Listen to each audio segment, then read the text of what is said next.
Majlis menjemput Kong Chong Ching dari SJKC Chonghua Lutong Miri Sarawak untuk membentangkan kajian yang bertajuk Penggunaan Multimedia Interaktif dalam mengajar operasi tambah bagi murid berpendidikan khas.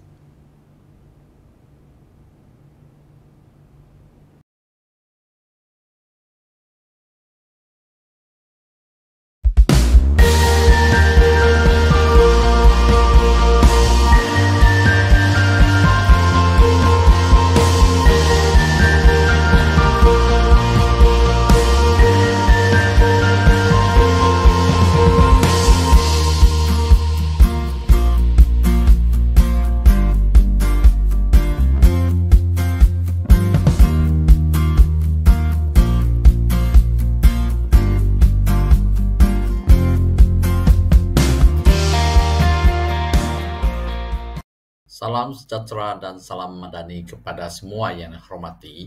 Nama saya Kong Chong Ching dari SJKC Chonghua Lutong. Tajuk kajian tindakan saya ialah penggunaan multimedia interaktif dalam mengajar operasi tambah bagi murid pendidikan khas. Amalan terdahulu menunjukkan bahawa sebelum penggunaan elemen multimedia, murid-murid menunjukkan kekurangan minat dan kurang kesungguhan semasa PDPC matematik.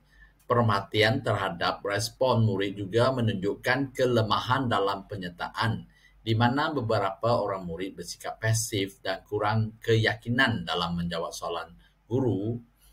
Refleksi ini menjadi titik tolak untuk terus menyempurnakan amalan-amalan terbaik dalam PDPC matematik. Hasil kajian ini diharapkan dapat memberikan pandangan yang lebih mendalam mengenai kesan bahan multimedia dalam konteks pengajaran operasi tambah kepada murid berkeperluan pendidikan khas. Implikasi dari kajian ini dapat membantu guru-guru dalam merancang dan menyelaraskan pendekatan pengajaran yang lebih efektif untuk meningkatkan pencapaian murid-murid berkeperluan pendidikan khas. Objektifnya, menilai kesan penggunaan bahan multimedia interaktif dalam meningkatkan pemahaman operasi tambah bagi murid-murid berkeperluan pendidikan khas, mengidentifikasi amalan terbaik dalam penggunaan bahan multimedia interaktif dalam konteks pengajaran operasi tambah, mencadangkan langkah-langkah pembelajaran yang lebih baik bagi meningkatkan keberkesanan pengajaran operasi tambah untuk murid-murid berkeperluan pendidikan khas. Kumpulan sasaran saya terdiri daripada 8 orang murid ceria 2. Kajian ini saya buat dalam masa 4 minggu. Minggu pertama memperkenalkan bahan interaktif multimedia kepada murid-murid dan membiasakan murid-murid bagi mengukur tahap kefahaman permulaan mereka. Memperkenalkan bahan-bahan interaktif multimedia kepada murid-murid dan membiasakan murid-murid bagi mengukur tahap kefahaman permulaan mereka. Minggu kedua, melaksanakan sesi pengajaran operasi tambah menggunakan bahan interaktif multimedia.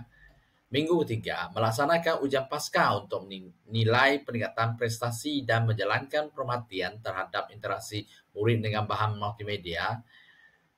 Minggu terakhir, minggu keempat, menganalisis data, merumuskan kesimpulan dan mencadangkan langkah-langkah untuk penggunaan bahan interaktif multimedia dalam pengajaran operasi tambah di masa depan. Ini gambar-gambar murid sedang menggunakan bahan multimedia interaktif dalam talian dalam menganalisis motivasi murid semasa proses pengajaran dan pembelajaran mata pelajaran matematik.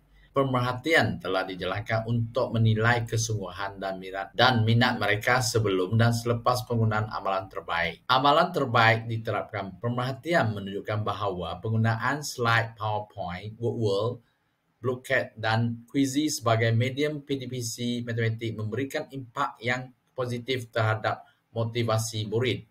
Murid-murid menunjukkan kegembiraan dan semangat selepas melihat persembahan dari slide PowerPoint. Mereka tertarik dengan elemen bunyi dan gambar yang disertakan dalam slide PowerPoint tersebut. Selain itu, walaupun terdapat kesalahan dalam jawapan, murid-murid coba menjawab soalan guru dengan penuh keyakinan. Kesimpulan daripada perhatian ini menunjukkan bahawa penggunaan elemen multimedia dan visual dalam slide PowerPoint memang dapat mencipta motivasi positif dalam proses pembelajaran. Walaupun ada juga diperhatikan bahawa ada kalanya murid kekurangan keyakinan menjawab dan meminta kepastian daripada guru, dan ataupun ada juga murid diperhatikan bahawa mengelik sesuka hati. Satu temu buah tidak berstruktur telah dijalankan untuk mendapatkan maklumat balas terhadap sikap dan perasaan penggunaan multimedia interaktif.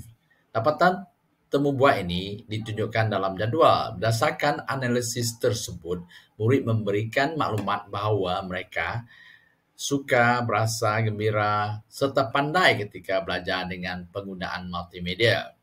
Ujian pra dan ujian pasca telah diberikan kepada murid-murid untuk mengesan kefahaman dan kemahiran menyelesaikan operasi tambah. Ujian ini dijalankan dalam kuisi dengan 5 soalan. Pengumpulan data dari kedua-dua ujian ini telah dibuat dan dianalisis berdasarkan skema pemarkahan analitik dengan peratusan digunakan seperti ditunjukkan dalam jadual 2. Daripada jadual 2 dipaparkan dalam raja 1 bahawa dapatan ini menunjukkan keputusan murid dalam ujian pra adalah agak lemah. Skor markah ujian pra paling rendah ialah 40% dan skor markah yang paling tinggi ialah 100%. Namun, keputusan pasca ujian berjaya menunjukkan terdapat peningkatan pemahaman dan kemahiran terhadap penyelesaian operasi tambah dalam kalangan murid selepas pelaksanaan amalan terbaik dengan skor markah pasca ujian yang paling rendah ialah 83%, manakala skor markah yang tertinggi ialah 100%. Hasil dapatan ini jelas menunjukkan bahawa amalan penggunaan multimedia interaktif berkesan untuk meningkatkan pemahaman dan kemahiran terhadap penyelesaian operasi tambah. Berikut adalah beberapa amalan terbaik yang dapat dikenal pasti. Mereka bentuk khusus untuk keperluan khas. Amalan terbaik adalah merancang interaktif multimedia dengan mengambil kira keperluan pembelajaran individu murid berkeperluan pendidikan khas. Ini mungkin termasuk penyusunan bahan multimedia dengan huruf yang lebih besar, warna yang berkontras dan elemen-elemen interaktif yang dapat diubah sesuai mengikut kebolehan dan keperluan setiap murid.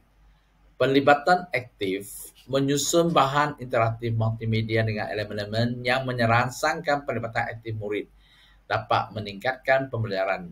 Ini boleh termasuk penggunaan soal jawab interaktif, permainan atau aktiviti lain yang mendorong murid untuk terlibat secara langsung dengan kandungan. Bahan multimedia relevan dan menarik, memilih atau mencipta bahan multimedia yang relevan dengan kehidupan sehari-hari murid dan menarik bagi mereka. Ini dapat merangsangkan minat, motivasi serta membantu murid menjalinkan konsep operasi tambah dengan situasi kehidupan sebenar. Refleksi dan kesediaan bahan. Menyediakan bahan interaktif multimedia yang dapat diakses dan digunakan dalam pelbagai persekitaran pembelajaran. Ini memberikan fleksibiliti kepada guru dan murid untuk mengakses sumber pembelajaran di pelbagai situasi pembelajaran. Melakukan penyesuaian berterusan berdasarkan maklum balas dan keperluan individu murid. Ini membantu guru untuk meningkatkan kesesuaian bahan interaktif multimedia dengan keperluan dan kebolehan murid. Dengan menerapkan amalan-amalan terbaik ini, penggunaan bahan interaktif multimedia dalam pengajaran operasi tambah dapat menjadi lebih efektif dan sesuai dengan keperluan pelajar berkeperluan pendidikan khas. Sekian, terima kasih. Terima kasih kepada Kong Chong Ching atas pembentangan sebentar tadi. Para hadirin dijemput untuk mengemukakan soalan melalui chat box YouTube dalam tempoh 5 minit selepas pembentangan.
Wave Beats Music.